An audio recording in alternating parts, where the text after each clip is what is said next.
नमस्ते दोस्तों।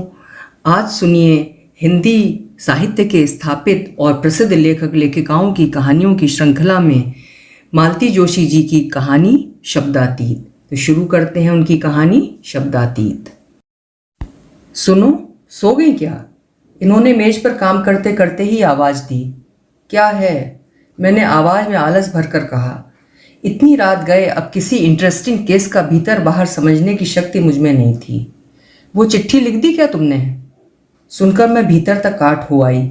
पहले से जानती तो उत्तर ही न देती। एक पत्र लिखना है और तुम्हें 3 दिन से फुर्सत ही नहीं मिल रही है। पर आपको क्या, मुझे क्या पड़ी है? 3 दिन से बाबूजी के नाम से पत्र लिख रखा है। तुम माँ जी के लिए 2 शब्द लिख देती तो कल पोस्ट कर देता। आप 20 पैसे की बचत चाह रहे होंगे तो ये नहीं हो सकता। मुझे लंबा पत्र लिखना है और अलग से लिखना है। तीर निशाने पर बैठा था। एज यू लाइक कहकर वे फिर फाइलों में डूब गए। पर मेरी नींद, जिसने 3-4 दिन बाद आज मुझ पर कृपा चाही थी, फिर दूर भाग गई। मैं छत की कड़ियां गिनते हुए पत्र का मजमून बनाने लगी जो मुझे माँ को लिखना था। पूजनीय माँ, अभी कुछ दिन हुए पूज्य बाबूजी का पत्र मिला। यह जानकर अत्यंत दुख हुआ कि पूज्य मामा जी का एक भीषण आघात में देहावसान हो गया। उनकी असामयिक मृत्यु। अचानक भानु आया, यह तो मेरा पत्र नहीं है, यह तो इनके ही पत्र की प्रतिध्वनि मात्र है। मेरा अंतर्मन तो कुछ दूसरी ही बात लिख रहा था। नई माँ। तुम्हें नई माँ कहलाना पसंद नहीं है ना? पर क्या करूं, तुम्हें सिर्फ माँ कहकर पुकारते हुए हमेशा जबान लड़खड़ा जाती है। बाबूजी का पत्र आया है। उसकी मृत्यु का आघात इतना अधिक था कि अपघात का वृत्तांत पढ़ा ही नहीं गया। वो तो चला गया, वो जिसने नीरस बचपन के कुछ क्षणों को रस और रंग से भर दिया था, जो कुछ दिनों के लिए मेरे लिए गुरु, सखा, बंधु सभी कुछ था। जो कुछ उससे पाया, उससे ऋण होने का तो प्रश्न ही नहीं उठता। धन्यवाद भी कर सकती तो धन्यवाद तो माँ तुम्हारा भी करना है। प्रथम परिचय की सूत्रधार तुम ही तो थी। घंटी बजते ही सारी चिड़ियाँ फुर्र से घोंसले की ओर उड़ गई थीं। मैं टांगों को घसीटती, कंधे पर बस्ते को लथेड़ती हुई घर की ओर चली जा रही थी। दिल करता था रात तक स्कूल चला करे तो कैसा हो। तब घर जाकर सिर्फ खाना और सोना 2 ही काम रह जाते। पता नहीं क्यों घर एक जेलखाना जैसा लगता। निरंतर बीमारी से जूझती माँ जब जीवित थी तब भी वहाँ कोई आकर्षण नहीं था। उनकी मृत्यु के बाद तो सारे बंधन मानो टूट से गए। बाबूजी बहुत पराये से लगते। तुम थी, पर मेरे लिए तुम्हारा अस्तित्व माँ की मृत्यु के बाद बारी बारी से घर में रहने वाली बुआ, नानी या रिश्ते की किसी दादी से अलग नहीं था। इन सब के साथ एडजस्ट होते होते मेरा बाल मन पस्त हो जाता था। फिर तुम्हारे नाम के साथ सौतेला शब्द मेरी कल्पना में कई करुण कहानियों का सृजन करता था। तो सदा की भांति उस दिन भी मैंने बुझे हुए मन से घर में प्रवेश किया। अपने नियोजित स्थान पर बस्ता टांग कर मैं तुम्हारी आवाज़ की प्रतीक्षा करती रही। अन्य सामान बच्चों जैसी भूख मुझे नहीं थी। मेरे बचपन की भूख न जाने कहाँ खो गई थी। कुमुद, आई माँ, यहाँ नई कहते कहते अक्सर जबान काट लेती थी। रसोई में रोज की तरह आसन लगाकर मेरे लिए दूध नाश्ता रखा हुआ था। बेटे, अपने मामा जी को भी आवाज़ दे ले, तुमने कहा। तब देखा कि आसन 2 लगे हैं। उसी निर्लिप्त भाव से लौटकर सारा घर देखाई, पर मामा जी का कहीं पता न था। शैतान कहीं निकल तो नहीं गया? विनोद, तुम्हारी धारदार किंतु महीन आवाज़ घर में गूंजी और दूसरे ही क्षण रसोई के दरवाजे पर नीला हाफ शर्ट और सफ़ेद हाफ पैंट पहने एक लड़का खड़ा था। तो ये बुद्धू राम थे। इन्हें तो मैं देख आई थी। माँ के पलंग पर पेट के नीचे तकिया रखकर टांगे हवा में नचाते हुए अली बाबा 40 चोर पढ़ रहे थे। पर मैंने सोचा था मामा जी के सुपुत्र होंगे। दीदी, ये बूढ़ी सी लड़की कौन है? शर्म और अपमान से मैं लाल हो उठी थी। मेरे दूध के दांत गिरने बंद हो गए थे, पर कई रिक्त स्थानों की पूर्ति अभी भी शेष थी। विनोद, तुमने तीखे स्वर में कहा कि तुम्हारी मुद्रा स्वतः ही तरल हो आई। मेरे सिर पर हाथ फेरते हुए तुमने कहा था, यही तो कुमुद है हमारी बेटी। सच कहना, हमारी बेटी कहते हुए तुम्हारा स्वर कांप नहीं गया था? दीदी, तुम अपनी इस बेटी के लिए कॉपियां वगैरह क्यों नहीं ला देती? देखो ना, बेचारी को मुंह पर सवाल करने पड़ते हैं। अब मेरी बर्दाश्त से बाहर था। मुंह धोने के बहाने मैंने गुसलखाने की शरण ली और वहीं से तुम्हें डांटते हुए उसे सुनती रही। लिखते लिखते मुंह में पेंसिल दे लेना या गाल पर गोल गोल घुमाते रहने की मुझे बुरी आदत थी, पर उसके लिए इतना शर्मिंदा पहले नहीं होना पड़ा था कभी। ये पहली सलामी थी। दूसरे दिन फिर स्कूल से लौटकर आई थी कि बगीचे से आवाज़ आई, ए बूढ़ी लड़की, इमली खाएगी? चौंक कर देखा, पेड़ के तने से टिका वो बड़ी शान से बैठा था। उसकी जेबों से इमलियां झांक रही थीं। मेरा नाम कुमुद है, मैंने बड़ी कठिनाई से आवाज़ में रौब भरते हुए कहा। अरे हाँ, मैं तो भूल गया था। कुमुद रानी, इमली खाओगी? मैंने हाथ बढ़ाया। उसने एक इमली की कटार मुझे देने का दिखावा किया और लपक कर मुंह में रख ली। 24 घंटे के घोर अपमान एकदम उफना गए और मैंने जोर से उसकी बाह में काट खाया। इस हमले के लिए वो तैयार नहीं था और बड़ी जोर से चीख उठा। कुतिया कहीं की, उसने हिकारत से कहा। बाह में खून निकल आया था, मेरा मुंह भी खारा हो गया था। दौड़कर मैंने हौज के पानी से 7-8 कुल्ले किए और तब मुझे अपने किए का भान हुआ और भविष्य की आशंका एक राक्षस की तरह मुझे निगलने लगी। जी हुआ इसी हौज के किनारे बैठी रहूं, हो सके तो डुबकी लगा जाऊं जिससे घर न जाना पड़े। अगर वो अपना घाव धोने हौज पर ना आता तो शायद मैं वहीं बैठी रहती। थोड़ी देर में मन में करुणा जागी और पट्टी बांधने के बहाने संधि का प्रस्ताव रखने की भी इच्छा हुई, पर उसकी आंखों में तिरस्कार की छाप इतनी स्पष्ट थी कि हिम्मत नहीं पड़ी। उस दिन शाम मैंने ढेर सा होमवर्क किया, सर किताब से उठाया ही नहीं। बस तुमने खाने के लिए आवाज़ दी तभी उठना पड़ा। मैं, बाबूजी और वो तीनों के लिए आसन बिछे थे। खाते समय देखा उसके हाथ में पट्टी है। क्या हुआ रे, काहे की लगा लाया है? उसकी थाली में दाल परोसते हुए तुमने पूछा था। मेरे मुंह का कौर गले में ही अटक गया था और कांपते मन से उसके उत्तर की प्रतीक्षा करती रही। पेड़ से गिर गया था। राहत की सांस लेकर मैंने कृतज्ञ भाव से उसकी ओर देखा। वो निर्विकार भाव से खाना खा रहा था, पर उसकी बेरुखी मुझे खली नहीं। सद्भावना का वो जरा सा क्षण भी मेरे लिए कितना महत्वपूर्ण बन गया था। दूसरे दिन उसे अकेले देखकर मैंने आवाज़ दी। क्या है? कितनी सारी बातें मैं समेट कर गई थी। उसे धन्यवाद देना था, कुछ अपने व्यवहार की सफाई भी देनी थी, कुछ दुख प्रदर्शन भी करना था, पर समय पर सब भूल गई। बस इतना ही पूछा, क्या बहुत दर्द होता है? होता भी हो तो तुम्हें क्या, उसने रुखाई से कहा। सहज स्नेह का प्यासा मेरा मन इतनी घृणा सहन नहीं कर पाया और अनजाने ही मेरे गाल आंसुओं से भीग चले थे। मेरे आंसुओं ने उसके किशोर अंतःकरण में किसी संवेदनशील पुरुष को जगा दिया था। सारा मनोमालिन्य पलक मारते धुल गया। पता ही नहीं चला उसने कब मुझे कुम्मी और मैंने उसे विनोद कहना आरंभ कर दिया था। तू हमेशा रोनी सी सूरत क्यों बनाए रहती है, तभी तो छेड़ने का मन होता है, विनोद ने कहा था। माँ की याद जो आती है, मैंने जो जवाब सूझा दे दिया।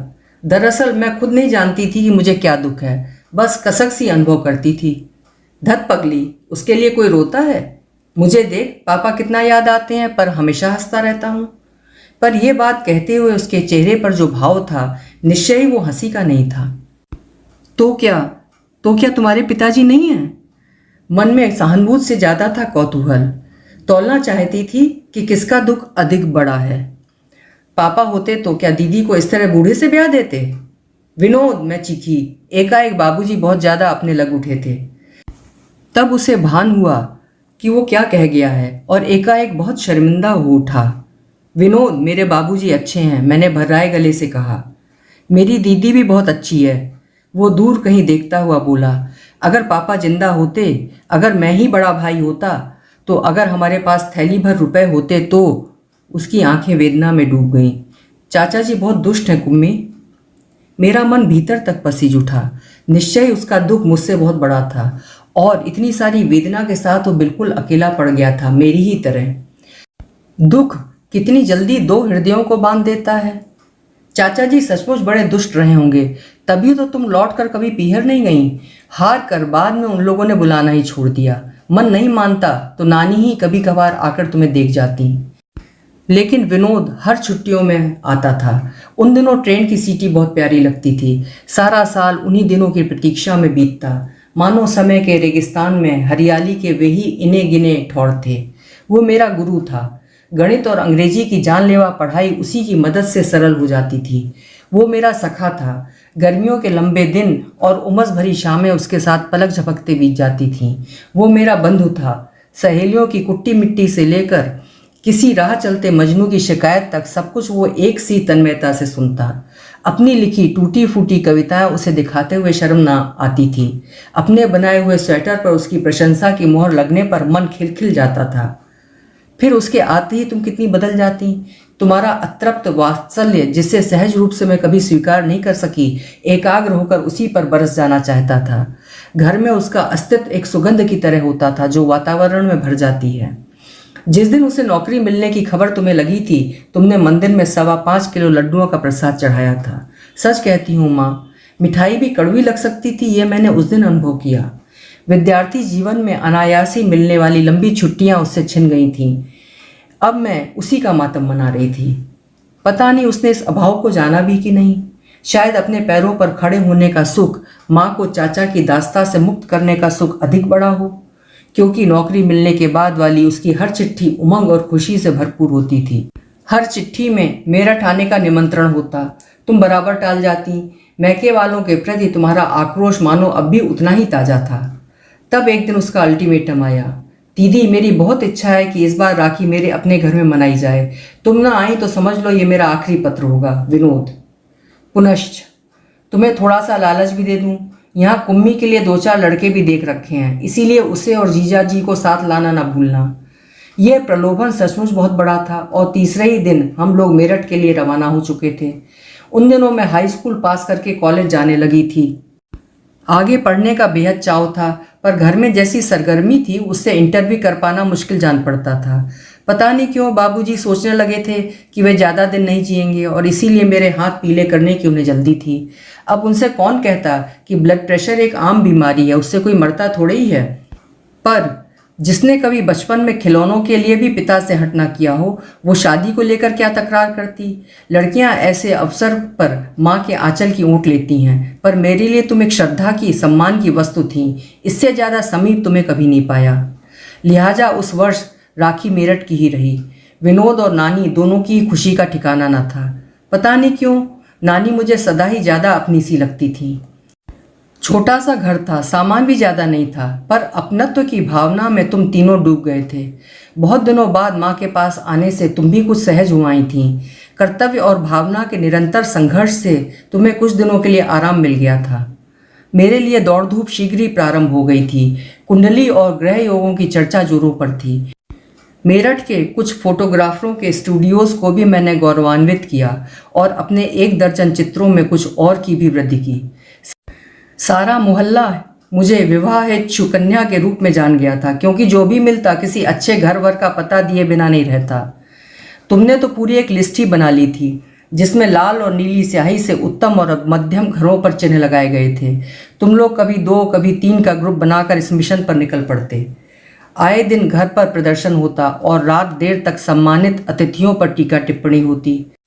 जो लोग तुम्हारी इस श्यामांगिनी को स्वीकारने में अपनी असमर्थता बताते, उन्हें अपने 7 पुश्तों सहित नानी जी की सरस्वती में गोता लगाना पड़ता। जो लोग कुछ हजार रुपयों के एवज में मुझ पर अनुग्रह करने की तत्परता दिखाते, उन पर तुम्हारा और विनोद का रौब उमड़ पड़ता। विवाह की समस्या अपनी समस्त कुरूपता के साथ तुम्हारी आंखों के सामने नाच उठती थी, परंतु मेरे सिर पर बाबूजी थे। शायद इसीलिए मेरे कल्याण के प्रति तुम अधिक सजग हो उठी थी। अन्याय की आंच में जीवन भर तप कर तुमने अन्याय से लोहा लेना सीख लिया था। हफ्तों की दौड़ धूप के बाद एक दिन विनोद हांफता हुआ घर में घुसा। दीदी, ओ दीदी, कहाँ हो? जल्दी से मिठाई के लिए पैसे निकालो। क्या है? क्या हो गया? कई उत्सुक स्वर एक साथ बोल उठे। अरे होना क्या है, बात पक्की हो गई। दरवाजे पर रोज रोज धरना देकर मितुर महाराज को तुम्हारी इस काली कलूटी लड़की के लिए पटा आया हूँ।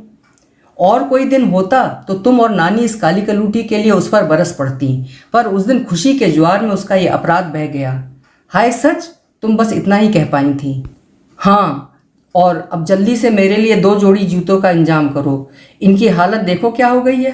कहते हुए उसने धूल से अटे हुए अपने जूतों का नाटकीय प्रदर्शन किया। तू जूतों की कह रहा है? तेरे लिए तो सूट सिलवाऊंगी, तूने वो काम किया है। तुम्हारी खुशी चेहरे से फूटी पड़ रही थी। सूट तो बनवाना ही पड़ेगा। उनके यहाँ इतनी बार गया हूँ कि मेरे कपड़े वे देख चुके हैं। अरे कोई पानी वानी तो पिलाओ, धूप में सिक कर आया हूँ। फौरन भाग दौड़ शुरू हो गई। नानी ने पड़ोस के लड़के को भेजकर बर्फ़ मंगाया। मैंने कैरी घोल कर शरबत बनाया। तुम बरामदे में बैठ बाबूजी को ये सुसंवाद देने चली गई।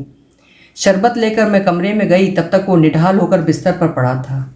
गिलास लेते हुए बोला, वाह, लड़कियों की भी क्या तकदीर होती है। डॉक्टरी पास की नहीं और डॉक्टरनी बन गई। अरे करमजली, थोड़ा हंस तो दिया कर। यहाँ तो दौड़ दौड़ कर तलवे घिस गए और इनकी शक्ल पर देखो वही 12 बज रहे हैं। तो कहा किसने था आपसे? यूं ही तब से एहसान जता रहे हैं। मैंने तुनक कर कहा। काली कलूटी वाला शल्य अभी भी साल रहा था। अच्छा जी, थैंक्स तो देना दूर, ऊपर से ये तुर रहा। उसके हाथ से गिलास लेकर मैं लौटने ही वाली थी कि उसने मेरा हाथ पकड़ लिया। कुम्मी। उसका स्वर इतना बदला हुआ था कि मैं चौंक गई। उसका चेहरा एकाएक गंभीर हो गया था। इतने दिनों तक पता नहीं किस नशे में दौड़ धूप करता रहा, पर अब लगता है यह असंभव है। क्या असंभव है? ये असंभव है कुम्मी। मैं तेरे बगैर जिंदा नहीं रह सकता। तेरी शादी की कल्पना से ही मन पर कैसी आरी सी चल रही है। विनोद। हाँ कुम्मी, मैं पागल था जो इतने दिनों तक ये बात जान नहीं सका। कैसा आश्चर्य है ना, मेरे ही मन की बात मुझी से छिपी रही। मेरे दोनों हाथ उसने थाम रखे थे। उसका स्पर्श मेरे लिए नया नहीं था, पर उसका अर्थ अवश्य नया हो गया था। उन हाथों की गिरफ्त में यह रहस्य मुझ पर प्रकट हुआ कि क्यों शादी की चर्चा से मेरा मन कभी आंदोलित नहीं हुआ, क्यों मेरे मन में भावी वर के लिए कोई तरंग नहीं उठी। विनोद, अब क्या होगा? मन में कितना कुछ उमड़ रहा था, पर होठों से केवल यही शब्द बाहर आए। क्या होगा? कुछ तो करना ही पड़ेगा, और वह मैं ही करूँगा, मैं ही कहूँगा, मैं साफ साफ कह दूँगा। मैं धीरे से उठाई। एक अस्फुट भय, एक अज्ञान आशंका मन को व्याप गई थी। तुम लोगों ने अधिक समय खोना ठीक नहीं समझा। दूसरे दिन ही शगुन के रुपए दे आने का प्रोग्राम बना। घर में अजीब चहल पहल थी। रसोई में नानी मिठाई का थाल सजा रही थी। बाबूजी तैयार होकर बरामदे में चहलकदमी कर रहे थे। तुम्हारी हड़बड़ी का तो कहना ही क्या था। एक पैर भीतर था तो एक पैर बाहर। इन सबसे उदासीन मैं बीच वाले कमरे में बैठी एक मेजपोश काटने का प्रयास कर रही थी। तुम शायद रुपए निकालने के लिए कमरे में आई। तुम्हारे पीछे एक आवाज़ आई, दीदी। हाँ, शायद सुई उंगली में चुभ गई थी। मुंह में उंगली देकर मैं चुप बैठी रही, ऊपर देखा तक नहीं। दीदी। क्या है रे, तांगा आ गया क्या? बस तैयार हूँ मैं। देख, अभी ये 501 निकाल रही हूँ, ठीक है ना? तू बोलता क्यों नहीं? और अभी यूं ही खड़ा है, तैयार नहीं होगा क्या? तेरा चेहरा कैसा हो गया है? धूप तो नहीं लग गई? ला देखूं तेरा हाथ। कमरे में मेरा दम घुटा जा रहा था, पर पाँवों ने तो जवाब दे दिया था। उठती कैसे? विनोद, कुछ कह तो भैया, क्या वहां से कोई संदेश आया है? दीदी। याचना में डूबा यह स्वर उसी का था। दीदी, कुमुद को मुझे दे दो, मैं उसके बिना नहीं रह सकता। तड़ाक। कमरे में जैसे बिजली कौंध गई और उसके साथ ही तुम बरस पड़ी। बेहया, बेशरम, निकल जा मेरे सामने से।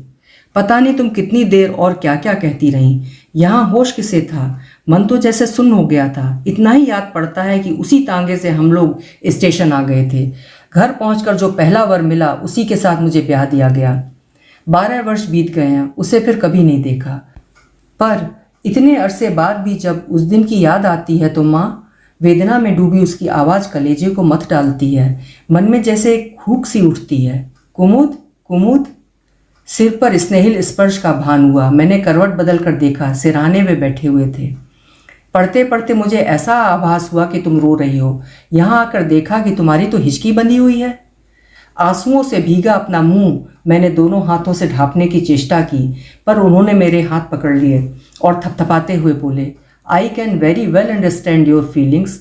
लाख खून का न सही, रिश्ता आखिर रिश्ता होता है। मैं निशब्द होकर उनकी संवेदना झेलती रही। अभी आप सुन रहे थे मालती जोशी जी की एक बेहद खूबसूरत कहानी शब्दातीत। कहानी आपको कैसी लगी कमेंट बॉक्स में ज़रूर लिखिएगा। फिर मिलेंगे। आपका समय शुभ हो, मंगलमय हो।